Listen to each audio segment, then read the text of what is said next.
আজ ৯ই আগস্ট আন্তর্জাতিক আদিবাসী দিবস। আর বিশ্বব্যাপী আজ আদিবাসী দিবস পালিত হচ্ছে। আর এই আদিবাসী দিবসে এই বছরের ২০২৬ সালের ৯ই আগস্টের যে মূল বিষয় সেটা হলো honouring indigenous মিডওয়াইফস, safeguarding lives and wellbeing. বাংলায় এর অর্থ দাঁড়ায় যে আদিবাসীদের জীবন ও ঐতিহ্যগত জ্ঞান সুরক্ষা আমরা যেন এগিয়ে আসি। তাই প্রিয় আদিবাসী ভাই এবং বোনেরা, আজকের এই দিনে আমরা আমাদের নিজেদেরকে নিয়ে একটু সচেতন হই, সজাগ হই, যাতে করে আমরা আদিবাসী হিসেবে যে যে জায়গা থেকেই, যে যে পরিবেশ থেকেই বা ভৌগোলিক অবস্থান থেকে বড় হই, আমরা যেন আমাদের নিজেদের যে ঐতিহ্যগত জ্ঞান, রীতিনীতি, রেওয়াজ আছে সেগুলোর সম্পর্কে আমরা সচেতন হই এবং আমরা সেগুলোর যত্ন নেই এবং নিজে বেড়ে উঠি এবং অন্যান্যদেরকেও বেড়ে উঠতে সাহায্য করি। কারণ আদিবাসী হিসেবে আমাদের প্রথমতই যে বিষয়টি চলে আসে সেটি হলো আমাদের ভূমি, বন এবং প্রকৃতির সাথে নিবিড় এবং আধ্যাত্মিক সম্পর্ক, যে সম্পর্ক আমাদেরকে গভীরতর করে তোলে। আর এর জন্যই আমরা দেখি যে আদিবাসী হিসেবে আমাদের প্রকৃতির সাথে আধ্যাত্মিক একটা বন্ধন আছে। সেটা যে শুধু অর্থনৈতিক ক্ষেত্রে সেটা না, আধ্যাত্মিক, সামাজিক সব কিছুতেই আমাদের আদিবাসী হিসেবে আলাদা একটা সম্পর্ক থাকে। আর এই সম্পর্কের কারণেই আমরা বন, পরিবেশ, প্রকৃতিকে অনেক পছন্দ করি, ভালোবাসি। অনেক ক্ষেত্রে মনে করা হয় যে বনই যেমন আমাদের দেহের একটা অঙ্গ বা প্রত্যঙ্গ, যেটা আমরা ভালোবাসি।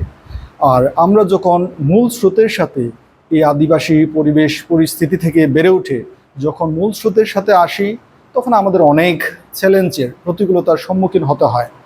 কারণ আমরা আদিবাসী হিসেবে এক রকমের চিন্তা চেতনা এবং বেড়ে ওঠা, আর অন্যদিকে আমরা যখন মূল স্রোতের সাথে যোগ দেই বা যোগ করি, তখন আমাদের যে প্রতিবন্ধকতা, যে প্রতিকূলতা আসে সেটা আমাদেরকে চ্যালেঞ্জ, ঝুঁকিপূর্ণ করে তোলে।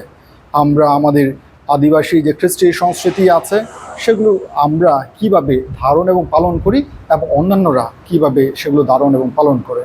আর আদিবাসী হিসেবে অনেক সময় আমরা দেখি যে মূল স্রোতের ছেলে মেয়েরা যেভাবে বড় হয়, আমরা সেভাবে বড় হয় না, বেড়ে উঠি না। এর জন্যই অনেক ক্ষেত্রে আদিবাসী ছেলেরা মেয়েরা যখন শহরমুখী হয়, বিভিন্ন শিক্ষায় দীক্ষায় যখন বেড়ে ওঠে, তখন দেখা যায় যে তাদের এই চিন্তাগত, আধ্যাত্মিক, সামাজিকগত বা অর্থনৈতিকগত কিছু কিছু বিষয় আছে যেগুলোতে আমরা পার্থক্য দেখি। আর এর জন্যেই আদিবাসী হিসেবে যেমন কিছু কিছু ছেলে এবং মেয়ে হেয় প্রতিপন্ন হয় বা নিজেকে অনেক ছোট মনে করে বা অবহেলার পাত্র মনে করে। কিন্তু না, আমরা আদিবাসী হিসেবে আমাদের নিজেদের যে খ্রিস্টি সংস্কৃতি আছে, যে ঐতিহ্য আছে, যে ধর্ম আছে, যে রীতি রেওয়াজ আছে, সেগুলো সম্পর্কে আমরা যদি সজাগ হই, সচেতন হই, তখন আমরা আমাদের সেই খ্রিস্টি সংস্কৃতি অন্যান্যদের কাছে প্রকাশ করতে পারি এবং অন্যান্যদের ক্ষেত্রেও আমরা এই সমস্ত যে আমাদের ঐতিহ্যগত জ্ঞান, ঐতিহ্যগত যে এই কালচার, খ্রিস্টি যেটা সমৃদ্ধ, সেগুলো অন্যের কাছে তুলে ধরতে পারি। আর আদিবাসী দিবসে আমরা আদিবাসী হিসেবে আমরা যেন আমাদের অধিকার, বিশেষ করে ভূমি অধিকার, বনের অধিকার, শিক্ষার অধিকার, স্বাস্থ্যগত যে অধিকার, মৌলিক অধিকারগুলো রয়েছে, আমরা যেন সেগুলোর সম্পর্কে আরও সজাগ হই। আমরা যেন সেগুলো ভালো মতো বুঝে নিজেদেরকে বেড়ে উঠতে সাহায্য করি এবং আদিবাসী হিসেবে আমাদের নিজেদের অধিকার প্রতিষ্ঠা করতে পারি।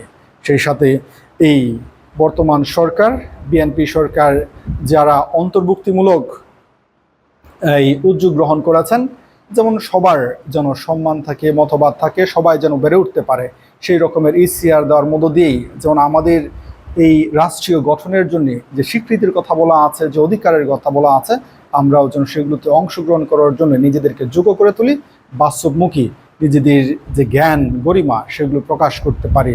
আমরা যা চাই, আমরা যা আমাদের অধিকার আছে সেগুলো সম্পর্কে আমরা যেন সচেতন হই, অন্যান্যদেরকেও সচেতন করতে পারি।